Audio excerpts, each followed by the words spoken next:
Днес Луната е без курс. Вселената ни кани да забавим темпото, да се оттеглим навътре и да се доверим на потока.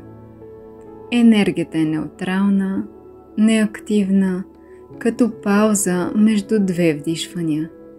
Това е време да пуснем контрола, да си позволим почивка и да се настроим към вътрешния си ритъм. Повтори тези утвърждения след мен и усети покоя, който идва, когато се довериш на потока на живота. Всичко се случва в правилното време. Пускам контрола и избирам спокойствието.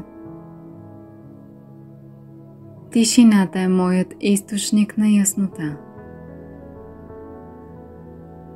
Аз съм в мир с себе си и с Вселената. Доверявам се на потока на живота.